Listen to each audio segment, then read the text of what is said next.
નમસ્કાર દર્શક મિત્રો, આજે આપણે પહોંચી ગયા છે ગાંધીનગર જિલ્લાના ડબોડા ગામમાં આપણે 18થી 20 યુવાનો અહીંયાથી ચાલતા રણુજા ગયા હતા. ડબોડા ગામથી રણુજા જે 700 કિલોમીટર થાય છે અને તે 18થી 20 યુવાનો જ હતા અને તેમને શું તકલીફ પડી છે, કઈ તારીખે નીકળ્યા હતા, કઈ તારીખે પહોંચ્યા હતા અને કયા દિવસે કઈ તારીખે એમને ત્યાંની જો ચડાવ્યો હતો, આપણે અત્યારે તેમને પૂછીશું. તે જય બાબારી.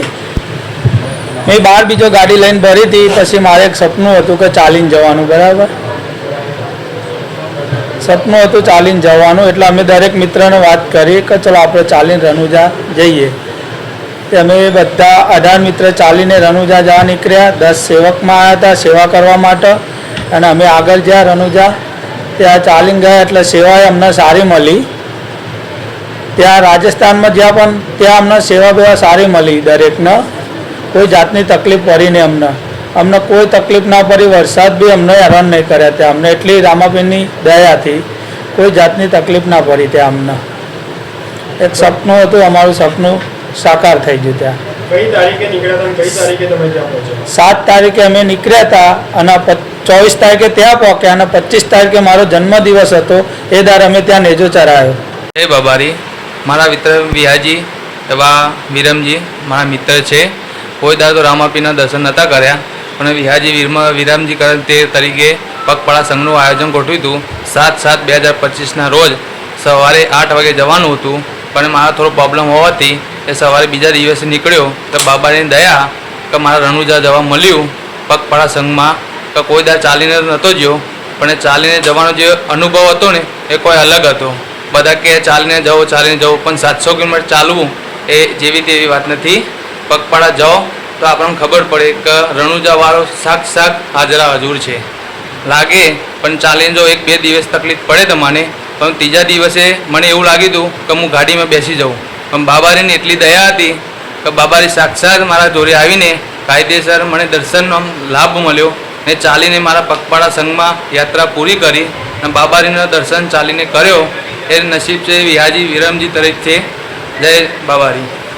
તમે અહીંયાથી ચાલતા નીકળ્યા તો તમને કેટલી હાલાકીનો સામનો કરવો પડ્યો હતો? અમે જ્યારે અહીં ડભોડાથી ચાલીને નીકળ્યા ત્યારે અમારા પેથાપુર પહોંચતા આમ એવું થઈ ગયું હતું અંદરથી કે ભાઈ નહીં ચાલી શકાય એમ. પહેલી વખત અમે જ્યારે અનુભવ કરીને નીકળ્યા હતા, પહેલી વખત ચાલવા નીકળ્યા અને બધા મિત્રો એકબીજાનો સાથ આપ્યો, સેવકોએ સાથ આપ્યો અને ગામના તમામ લોકોએ જે સાથ સહકાર અમને આપ્યો એનાથી જ અમે ચાલી શક્યા છીએ. રામાપીરની દયાથી તો જ ચાલી શક્યા છીએ, બાકી અમારા કોઈની તાકાત હતી જ નહીં. પણ જ્યારે રામાપીર હજુર હોય રાજસ્થાનની ધરતી ઉપર, ત્યાં રાજસ્થાનમાં અમે ગયા. ગુજરાતમાં બી એટલો બધો સેવાનો અમને લોકોએ મોકો આપ્યો છે અને રાજસ્થાનમાં બી બહુ સાથ સહકાર આપ્યો છે. એમ ત્યારે જ અમે દયાથી પહોંચી શક્યા છીએ, બાકી અમારા કોઈના ગજા હતા નહીં ત્યાં જવાના. હવે આ બધું મિત્ર મંડળને એ બધા ગયેલા તે અમને એવું થયું કે આપણે ચલાય એવું તો નથી, પણ જે બને તે સેવા આપવી એવી આપણી ભાવના હતી. એટલે અમે લગભગ વચ્ચે બીજા દિવસે ત્યાં મળવા ગયા. એમના ભાઈ વિરમભાઈ તો રોજ ગાડી લઈને ત્યાં સાંજે જતા જ હતા અને સેવાઓ આપતા હતા અને મેં રોજ ખબર અંતર પૂછતા હતા અને બધા રેડી ચાલે છે. અમે આગળ 2 દિવસે ગયા અને બધી વ્યવસ્થા કરી. આ બધા મિત્રો ચાલતા ગયા હતા. જ્યાં નાઇટ રોકાય ત્યારે દવા કપડાં બધું હું પહોંચાડતો હતો, એટલી સેવા કરવાનો મને લાભ મળ્યો. બહુ સરસ છે.